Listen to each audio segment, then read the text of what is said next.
Welcome to the Living Centred podcast, a podcast all about learning together how to live lives which are centred on Jesus.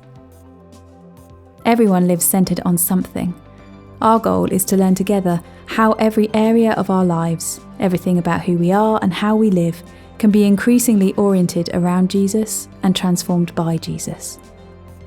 He invites us to a rich and satisfying life, where the good news that he truly is enough changes everything about how we relate to God, ourselves, and the world. In each episode, a different person shares about what it's looking like for them to seek to centre their life on Jesus right now. As we hear their stories, we get to learn together and to encourage one another in what it means for Jesus to be at the centre of our lives. This is a journey we are all invited to, and a conversation we all get to be a part of. Thanks for joining us.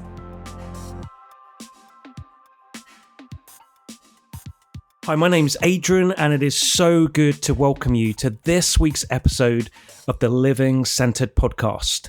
And it is my privilege to introduce today Tony, who'll be sharing this week. Tony, it is very good to see you.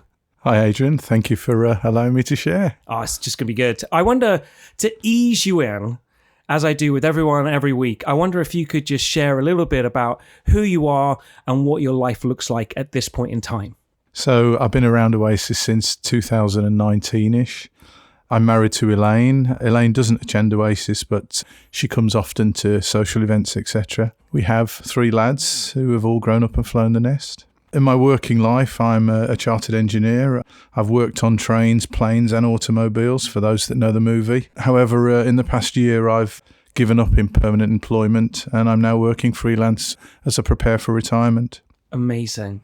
Outside of work, my other passions include scuba diving, travel, and I'm also learning to play the guitar. Wow. I became a Christian sort of late 70s. I'm now showing my age. No, not at all. Not at all. No judgment.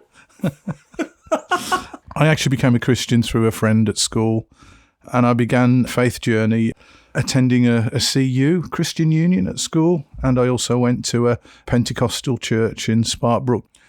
Since then, my faith journey has yo-yoed as I sort of went through life's adventures. Yeah. For most of my 20s and 30s, I didn't practice a faith or go to church. But sort of in the mid-noughties, nudged by my mother-in-law, I decided to take my lads to a Sunday school at St. John's around the corner. Yeah. And this triggered me being invited to an Alpha course, and the rest is history, really. Wow. Life's exciting. I love attending Oasis. And I feel very blessed. Man, that is a great intro. As always, I have to be disciplined because there are so many questions I want to ask just about like what life has looked like within that whole window of raising kids, working, retiring, continuing to work, your passion of scuba diving, how the Alpha course changed you. There's all of those questions, but I mustn't ask those. Rather, I want to jump in with the big question, which is what does living centered on Jesus look like for you right now? I enjoy being part of Oasis. The teaching that Jesus is enough, full stop, along with the rhythmic practice of pause, center and continue, helps me align myself regularly as I often feel distracted.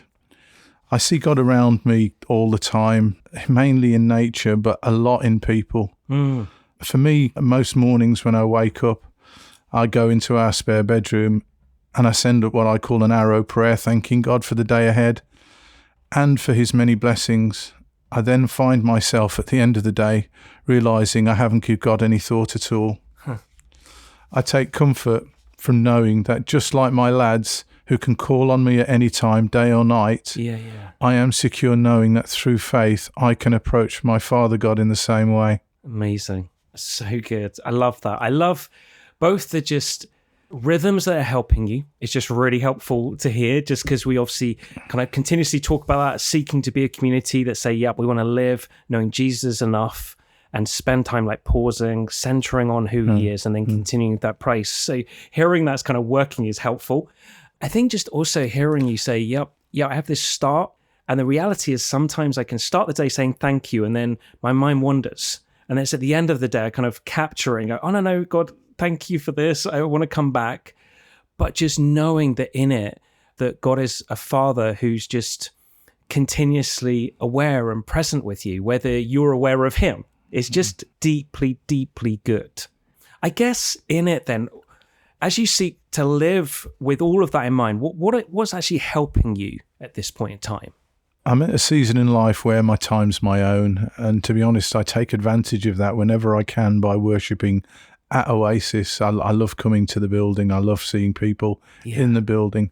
And somehow I feel closer to God when I worship with other Christians. Yeah. I also love my home group. I enjoy both the fellowship and the learning that comes from the evening we share most weeks. I'm actually not a great reader. In fact, it's taken me nearly 2 years to get to page 219 of the Bible in a year. So I regularly listen to both music and other stuff online. Yeah. I love walking into church. I thought it was the building structure itself and the fantastic windows, but very recently I've realised it's also the people that I'm worshipping with. More and more so, I'm realising how important it is for me to connect with other Christians. Yeah. That's so helpful. Yeah, just in that, I've just the wonder and reality that actually being with others is most helpful and doing you good. And I think it's like something we need to keep coming back to, because I think we so often feel like, oh no, it's me and Jesus. Whereas it was never meant to be that. It was meant to be us and Jesus. And that together we're then spurring one another on. And I love the fact that's happening as we gather together on a Sunday, as you're gathering in your small group and just saying, how can we encourage one another, learn from one another? I also like your brutal honesty of the Bible in a year. I just love that. Of like, how many of us need to hear that? Oh yeah, I've done that. I started. Oh yeah, I'm 2 years in and I'm probably not where I'm going to be. It's maybe the Bible in several years. Yeah. And I think it's just really helpful and just great that you're continuing to do it. It's just really good. Yeah. I guess then, if that's what's helping you, what are you discovering then about who God is as Father, Son, and Spirit at this point in time? It probably sounds cheesy, but I really enjoy that Jesus is enough, full stop. I often worry about my lack of Bible knowledge or my lack of reading the Bible and not being very vocal in my prayer. However, I'm learning that God knows me from the inside. Amazing. And that's all that matters. I love that. God knows me from the inside, and that's all that matters. Like, if you're listening at this point, I don't know where you are. Maybe you're walking, maybe you're in your home, maybe you're in the car. Like, just hit the pause button for a moment and just think, God knows me from the inside, and that's all that matters. That's like good news, really good news. And that other wonder and beauty that, Jesus is enough, full stop. It's not Jesus and, or Jesus but. Jesus is enough, full stop. It's just good. Man, we're making it there. We're going to get to that final question, Tony. Looking relieved. Relieved, yeah. I guess then is, if that's what you're discovering about who God is, like, how are you changing? Like, if we were to met you like 3, 6, 12 months ago, how would you look different today to who you were then? I'd like to think that my desire is deepening.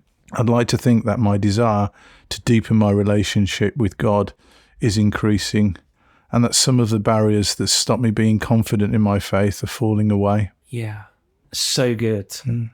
That's so good. And do you feel like, in terms of some of those barriers falling away, like, how is that transforming kind of like your day-to-day existence? Like, how does that make it feel different, I guess? It feels different because I have a fear of outwardly conveying my faith, about both in terms of with my family and friends, but I feel that, working out how to become deeper in my relationship with God, that fear is actually falling away. Amazing. That's amazing. So it's like, not that you've got to do something more, it's rather that you just got to remember who you are, be something, like just rest in who God is and how he knows you. And it's from that place then that actually, I find myself able to show this, able to speak about who Jesus is. It's beautiful.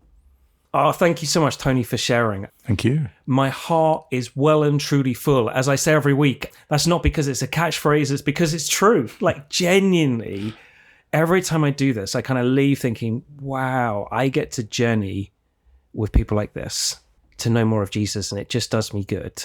I think from the beauty and wonder of everything that you've shared, the thing I'm going to be considering more this coming week is firstly just like, God, you know me from the inside out.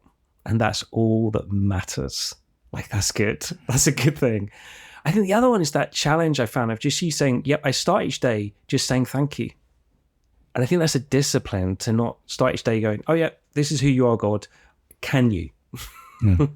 But rather just thank you. And I think that's the thing I'm going to give myself to this coming week is that. How about you, my listening friends? What are you going to be giving yourself to this coming week out of all that Tony has shared with us that has been so rich, so good? Lastly, I just want to pray for each and every one of us. I pray that we would know more of the wonder of living centered on Jesus this coming week. Amen. Thanks for joining us on this week's episode of the Living Centred podcast.